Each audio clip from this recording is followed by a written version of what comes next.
নমস্কার বন্ধুরা, আমি শিবানীর কুকিং চ্যানেলে তোমাদের সবাইকে স্বাগত। আশা করছি তোমরা সবাই খুব ভালো আছো, আমিও খুব ভালো আছি। আজকে আমি আবার একটা রেসিপির সাথে তোমাদের কাছে চলে এসেছি। তো বন্ধুরা, আজকে আমি আলু ছাড়া সাবুদানার পকোড়া বানিয়ে তোমাদের দেখাবো। তো বন্ধুরা, আমি কিভাবে এই আলু ছাড়া সাবুদানার পকোড়াটা বানাচ্ছি সেটা দেখার জন্য প্রথম থেকে শেষ অবধি আমার সাথে থাকো। তো বুঝতে পারবে আমি আলু ছাড়া কিভাবে এই সাবুদানার পকোড়াটা বানালাম।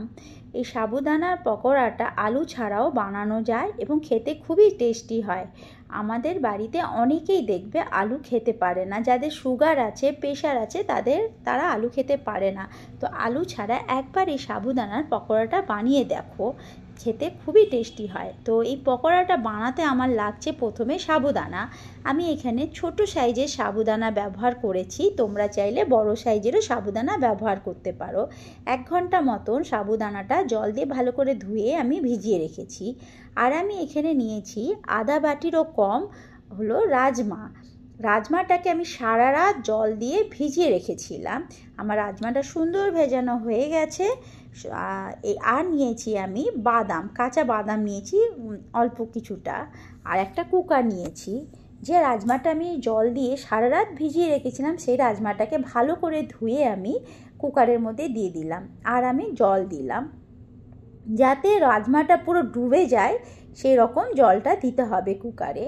এবারে আমি 1 চিমটি লবণ দিলাম। তোমরা চাইলে লবণ দিতেও পারো, নাও দিতে পারো, লবণ না দিলেও হবে। বা এই সময় পারলে একটু খাওয়ার সোডা দিয়ে দিও বন্ধুরা, তাহলে রাজমাটা ভালো সেদ্ধ হবে। আমি কুকারের ঢাকনাটা লাগিয়ে দিলাম। রাজমাটাকে পুরো রাত ভিজিয়ে রাখলে তারপরে সেদ্ধ করলে সেদ্ধটা ভালো হয়। এদিকে আমি গ্যাসটা জ্বালিয়ে রাজমা আর জল দিয়ে মিশিয়ে, রাজমাটাকে জল দিয়ে কুকারে যে বসিয়েছিলাম সেটার আমি সিটি মেরে নিলাম। আমি 4-5টা সিটি দিয়েছি। আমার রাজমা দেখো সেদ্ধ হয়ে গেছে। গ্যাসটা বন্ধ করে নিলাম। এবারে রাজমাটা আমি জালির পাত্রের মধ্যে রেখে দিলাম, যাতে জলটা পুরো ঝরে যায়। দেখো আমার রাজমাটা সুন্দরভাবে সেদ্ধ হয়ে গেছে। এই দেখো, তোমাদের আমি দেখাচ্ছি, দেখে বুঝতেই পারছো। রাজমা তো জানো আমাদের কত শরীরের একটা পুষ্টিকর একটা খাদ্য, যেটা খাওয়া খুবই দরকার। তো এইভাবে যদি আমরা পকোড়া বানিয়ে খাই তো আমাদের শরীরের জন্য এটা খুব ভালো। তো এবার রাজমাটাকে আমি মিক্সির বাটির মধ্যে নিয়ে ওর একটা পেস্ট বানিয়ে দিলাম। এদিকে আমি বাদামটাকে শুকনো কড়াইয়ের মধ্যে একটু টেলে নিয়েছি, তারপর আমি হামালদিস্তার মধ্যে রেখে এটাকে কুটে নিচ্ছি। দেখো, হামালদিস্তার মধ্যে আমি বাদামটাকে কুটে নিলাম। তার আগে কিন্তু আমি বাদামটাকে একটু শুকনো তাওয়ার মধ্যে একটু ভাজা করে নিয়েছিলাম। এই যে বাদামটা আমি তুলে দিলাম, এই দেখো এরকম আমি বাদামটাকে হামালদিস্তার মধ্যে দিয়ে কুটে নিয়েছি। একটা কাচের বাটি নিলাম। এই যে রাজমাটা যে আমি পেস্ট করলাম, সেদ্ধ করা রাজমাটা, এই কাচের বাটির মধ্যে পেস্ট করা রাজমাটা আমি রেখে দিলাম।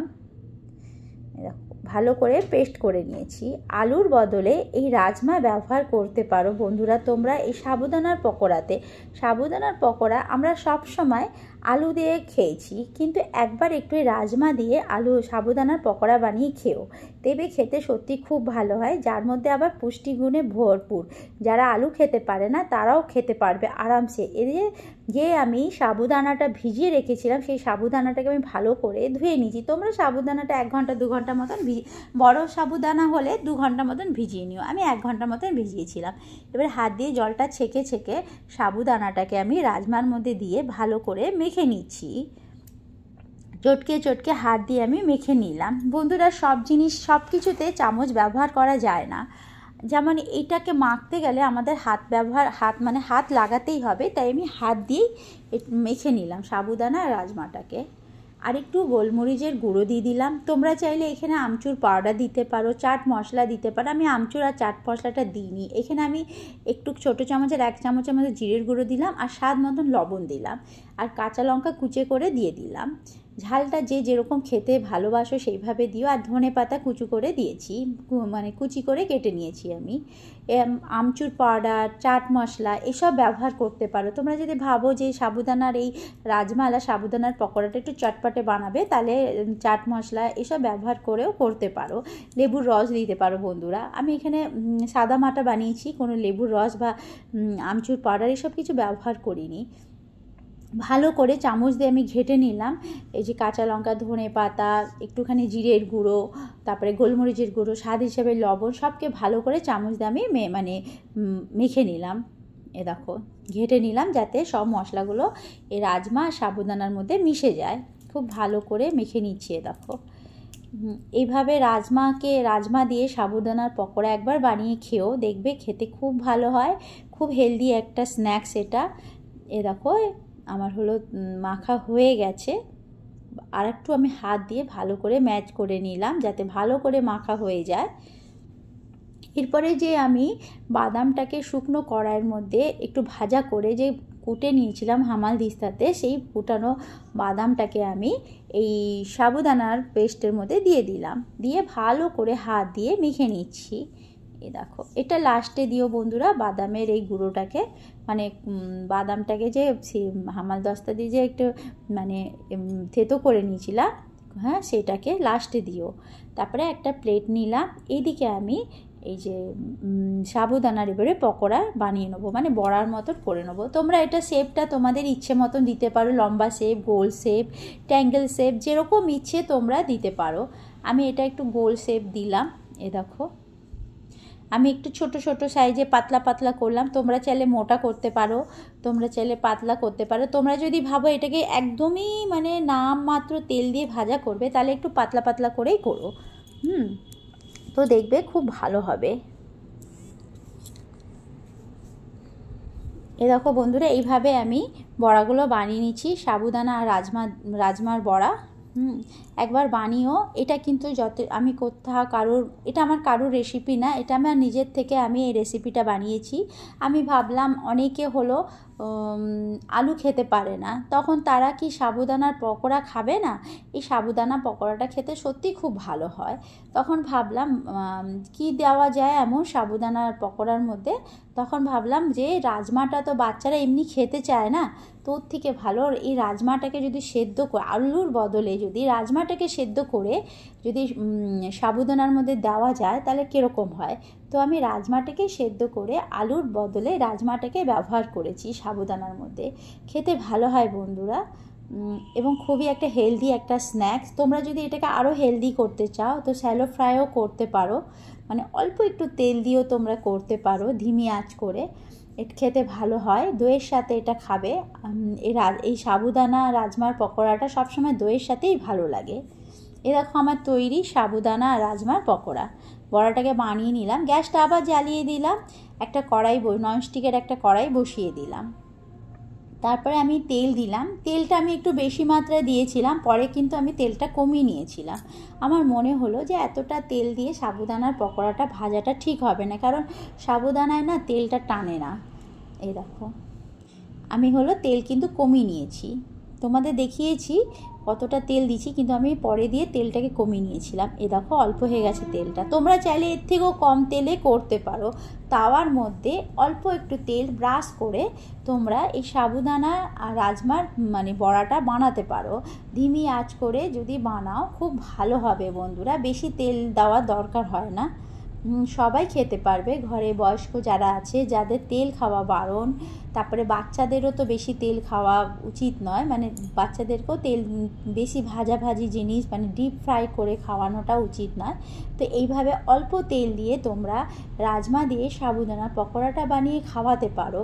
এটা একদম আমি নিজের থেকে এই রেসিপিটা বানিয়েছি বন্ধুরা, যে ভাবলাম দেখি একবার কীরকম হয় রাজমা দিয়ে সাবুদানার পকোড়াটা। দেখলাম বেশ ভালোই হয়েছিল, দই দিয়ে খেতে খুবই ভালো লাগে। এই রাজমা দিয়ে সাবুদানার পকোড়াটা গরম গরম খাবে, খেতে খুব ভালো লাগে।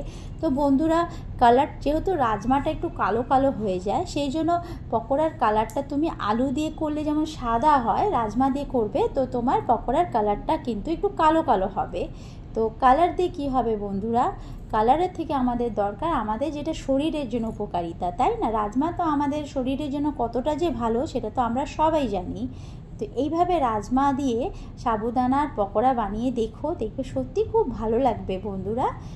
ছোট বড় সবাই খেতে পারবে। এটা একটা হেলদি একটা স্ন্যাক্স, তোমরা সকালে নাস্তা হিসাবে খেতে পারো, বিকেলবেলায় মানে ইভিনিং স্ন্যাক্স হিসাবে খেতে পারো। দই দিয়ে এটা খাবে, দই দিয়ে সার্ভ করেছিলাম আমি।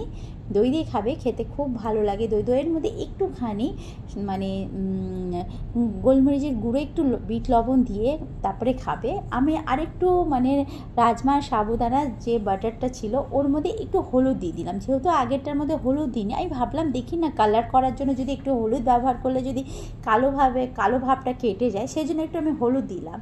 হলুদ দিয়ে আমি তোমাদেরকে আর এবারে যে আমি বড়াটা বানাচ্ছি সেটা আর একটু বড় বড় বানাচ্ছি। তখন ফার্স্টে যে বড়াটা বানিয়ে দেখিয়েছি সেটা হলো পাতলা পাতলা করে, ছোট ছোট করে। এখন যে বড়াটা বানিয়ে দেখাচ্ছি সেটা হলো মানে বড় বড় করে।